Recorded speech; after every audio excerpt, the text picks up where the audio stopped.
Assalamualaikum warahmatullahi wabarakatuh. Di video kali ini aku akan bahas tentang bagaimana MC di rapat. Nah, ternyata banyak banget nih di luar sana itu yang ketika dapat tugas di kantor, di sekolah, di kampus, dan lain sebagainya, itu ternyata masih bingung nih harus memulai dari mana, harus bagaimana gitu. Padahal itu adalah acara-acara sederhana, rapat itu selalu ada di setiap instansi ya gitu.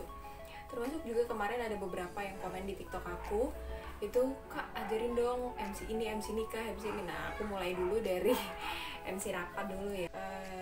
Aku akan ngambil contoh tentang rapat kerja ranting. Nah, ini mesti sering ya dipakai di kecamatan-kecamatan atau di kabupaten-kabupaten rapat kerja gitu.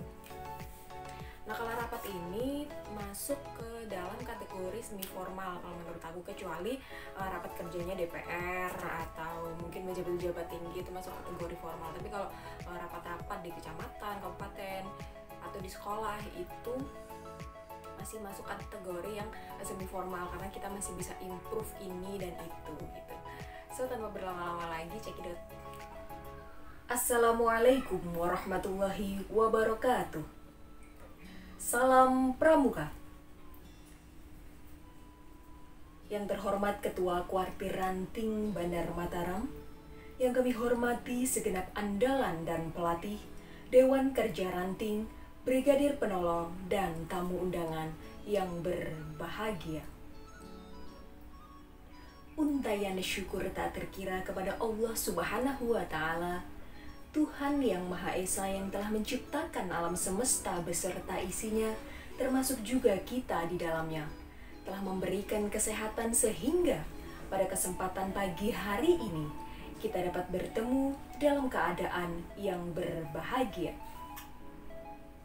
Sholawat beriring salam marilah senantiasa kita haturkan keharibaan manusia pilihan penuh sanjungan, yakni Nabiullah Muhammad SAW. Semoga yang bersolawat atas beliau kelak mendapatkan syafaatnya di yaumul kiamah. Amin ya robbal alamin. Kakak-kakak yang berbahagia, selamat datang di acara Rapat Kerja Ranting Kuartir Ranting Bandar Mataram tahun 2021. Marilah kita buka acara ini dengan mengucap lafaz basmalah. Nah, yang perlu diperhatikan di sini itu adalah yang pertama, bentuk salam, karena salam itu intonasinya pasti berbeda-beda di setiap keadaan. Beda dengan acara semi formal kayak rapat, terus habis itu sidang paripurna, terus kadang pelantikan, beda lagi dengan pengajian, beda lagi dengan acara olahraga, beda lagi dengan acara hiburan, acara seni, itu intonasinya beda-beda. Jadi kurang lebih kalau misalkan acara rapat ya kayak tadi itu gitu. Kemudian kadang ini kesalahan-kesalahan kecil yang kadang masih berulang-ulang dilakukan terus-menerus karena dianggapnya sebuah kebiasaan. Jadi gini, bentuk penghormatan. Yang namanya yang terhormat itu satu, jangan yang terhormat Bapak Camat, yang terhormat Bapak Lurah, yang terhormat lagi Bapak apa, Kepala Kampung, yang terhormat lagi Bapak RT. Namanya yang terhormat itu cuma satu. Nah, yang selanjutnya bisa diganti dengan yang kami hormati. Nah, itu tadi tentang penghormatan ya gitu. Jadi penghormatan itu jangan sampai nih nanti terulang lagi yang terhormat, yang terhormat, yang terhormat lagi. Jadinya nggak ada yang paling dihormatin dong gitu, karena padahal sesungguhnya yang terhormat, penghormatan itu diberikan untuk orang yang biasanya menjadi orang nomor satu di sebuah kegiatan. Siapa yang paling tinggi situ? Apakah Pak Camat atau Pak Bupati atau siapa gitu. Nah, kemudian yang kesalahan kedua yang sering terjadi lagi itu adalah pengucapan ungkapan syukur, dan biasanya kalau orang muslim itu ada sholawat gitu ya. Itu banyak juga yang terjadi kesalahan itu di penggunaan kalimat atau pemilihan diksi. Jadi kebanyakan gini, puji syukur marilah kita panjatkan kepada Allah Subhanahu wa Ta'ala gitu kan. Kalimat memanjatkan itu udah berturun-temurun dari abad ke abad sepertinya. Padahal itu salah. Gitu. Kenapa?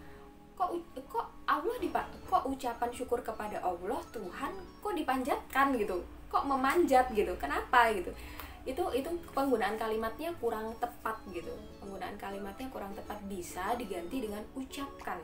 Kita kan mengucapkan syukur atau mengungkapkan syukur gitu, bukan memanjatkan syukur. Mungkin itu penggunaan kalimat memanjatkan itu mungkin maksudnya adalah kayak seperti majas atau hanya pengandaian mungkin gitu ya. Tapi menurut saya dan beberapa kali belajar dengan protokol profesional, itu kalimat memanjatkan itu sangat tidak pas digunakan di situ. Bisa diganti dengan gini, di kesempatan yang berbahagia ini marilah kita ucapkan syukur kepada Tuhan yang Maha Esa, kan enak juga didengarnya. Atau seperti saya tadi, untayan syukur tak terkira kepada Tuhan yang Maha Esa. Nah, kita bisa memodifikasi itu menjadi kalimat yang lebih manis lagi itu dibandingkan panjatkan syukur. Selain dia udah mainstream, udah banyak dipakai, itu juga kurang tepat gitu. Nah, kemudian kesalahan yang selanjutnya sering dilakukan oleh seseorang ketika membawakan acara itu ketika mengucapkan rundown acara gitu. Biasanya, izinkan saya sebagai pembawa acara membacakan susunan acara pada pagi hari ini gitu. Ayo, siapa yang masih seperti itu? Itu jadul banget, udah zaman dulu banget itu.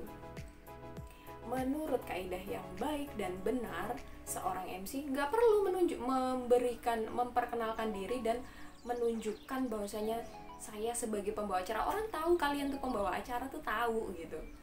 Kemudian yang kedua, nggak perlu membacakan susunan acara. Kenapa gitu? Ini kita antisipasi ketika kita membawakan acara di mana itu ada pejabat tinggi negara. Ada pejabat tinggi negara yang hadir di situ, yang biasanya acara itu suka berubah ketika sedang berlangsung gitu. Tadinya hanya 6 susunan acara dengan susunan 1, 2, 3, 4, 5, 6. Ternyata acara ketiga diganti ke acara yang kedua. Atau yang tadinya ada jadi dihilangkan karena tiba-tiba si pejabat itu harus segera pergi gitu. Misal nih, harus ada penampilan dari mana gitu, grup apa gitu. Udah disampaikan di awal susunan acara sebagai berikut A, B, C, D, E. Orang-orang udah nungguin nih, mau ada penampilan dari grup X, Y, Z gitu. Ternyata dia nggak jadi tampil nih gitu, jadi dihapus. Padahal orang udah nunggu banget nih untuk penampilan dia. Atau yang tadinya nggak ada, kemudian diadakan, diselipkan di dalamnya. Padahal tadi kita bacakan nggak ada itu, kok tiba-tiba ada gitu kan. Orang jadi bertanya-tanya. Nah, mungkin kalau di acara-acara yang sekupnya lingkupnya itu kecil, seperti cuma di kecamatan atau tingkat organisasi atau apa, itu nggak terlalu berpengaruh.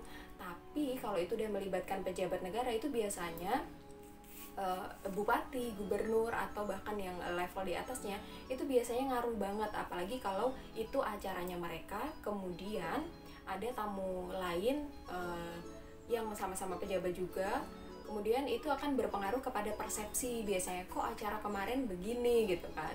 Nah, itu dianggap sebuah ketidakkonsistenan dan lain sebagainya. Nah, jadi biasakan nggak perlulah bacain susunan acara gitu. Nanti juga akan kita bacakan satu persatu ketika acara berlangsung, dan akan menghemat waktu juga kan tentunya gitu. Jadi langsung.